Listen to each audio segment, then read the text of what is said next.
Hello everyone, I'm ThatGuyMatt and welcome back to the show. Since I've now done all my Jaws reviews, I figured I was finally done and I was going to start moving on to other movies besides shark movies. However, one of my subscribers by the name of TF2 Leon asked if I could do Cruel Jaws. So, TF2 Leon, if you're watching this, man, I really hope you appreciate this because I had to break out more bourbon just for this. So, this one's for you, man. I hope you enjoy. Fucking kill me. So, the lovely viewer at home, you might be asking, what is Cruel Jaws?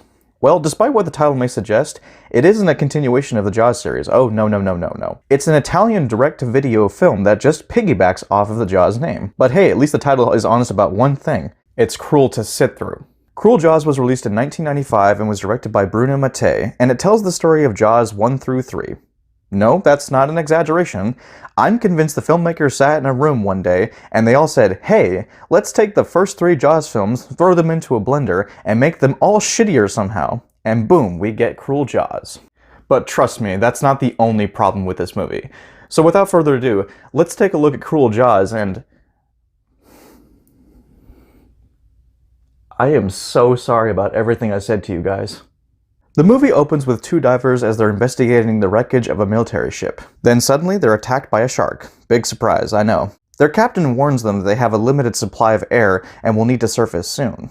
You've only got 3 minutes of air left! Oh wow, we're already getting into the stupid, aren't we? Okay, so for those of you who are not aware, most oxygen tanks at full capacity will give you 45 minutes, most of the time, of full air, before you have to resurface to get more oxygen. So it begs the question, did the divers not actually fill their tanks before doing this? Because if they didn't, that's incredibly stupid. Even if they only are diving for a few minutes, why would they only have 3 minutes of actual air? This is so stupid. I know that this is only the first 3 minutes of the film, but we have already gotten into the stupid, and I'm already getting upset by this. And no, your eyes aren't deceiving you. That is indeed footage from Jaws. And I'm not just talking the first one. That includes 2 and 3 as well. When I said this movie was just a blend of all 3 original Jaws films, I wasn't kidding. And don't worry, we'll get to see more stolen footage as we go on. As if it wasn't obvious, the 2 divers are killed by the shark. We then get one of the most awkward movie transitions I've seen in so long. Rather than explaining it, I'll just show it at length. And please understand that I did not alter any of the footage seen here.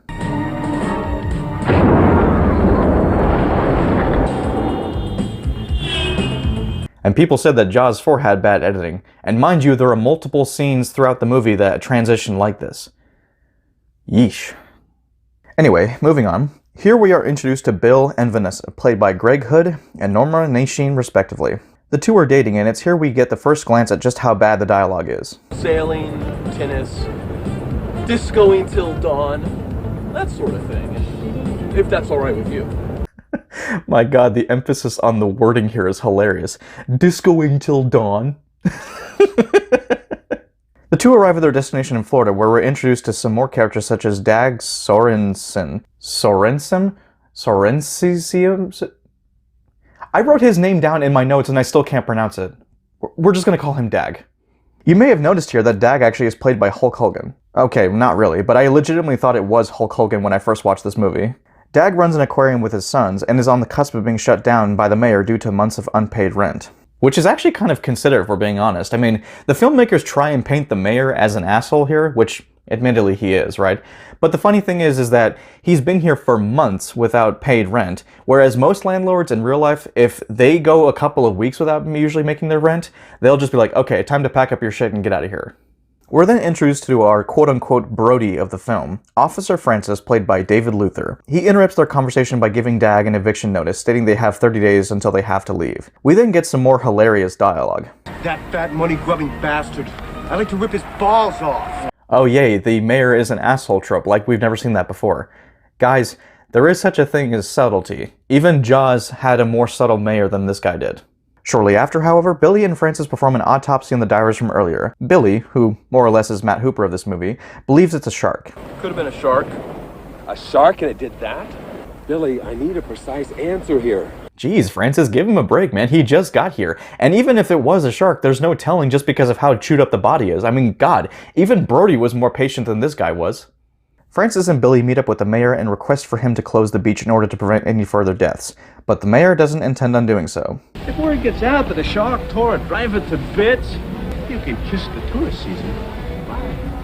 So you mean to tell me he's willing to risk people's lives in order to keep the beaches open and actually keep the businesses booming?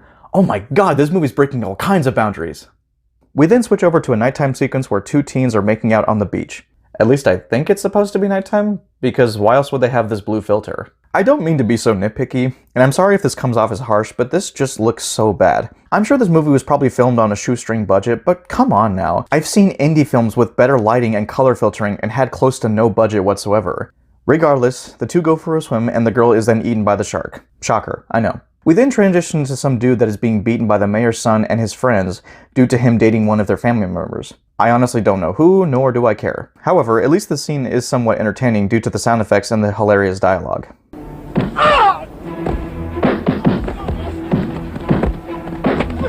The world's a bad place, Bobby boy. This movie is so fucking goddamn stupid. The bad guys then tried to kill the dolphins with a poisoned fish in an attempt to shut down the aquarium sooner, but the next morning they're given antibiotics and they're all fine now. Hooray.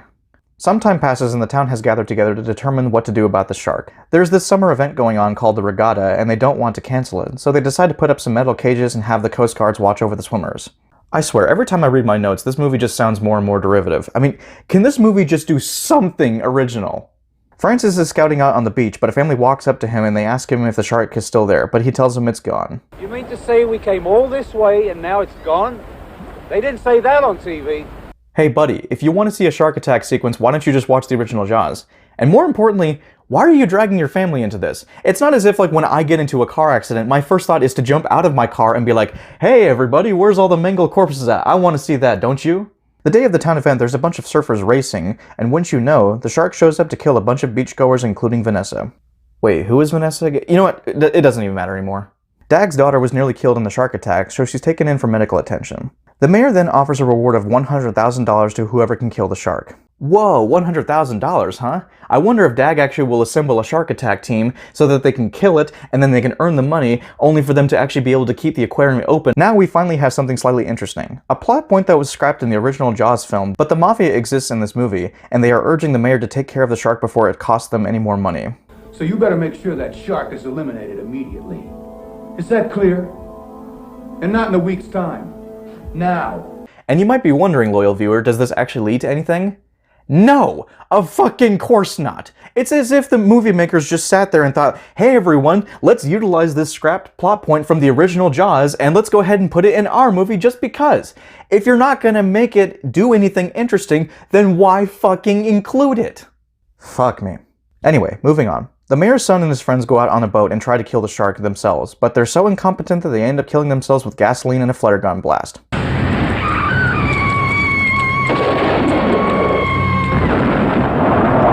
Oh no, not those guys, they were so...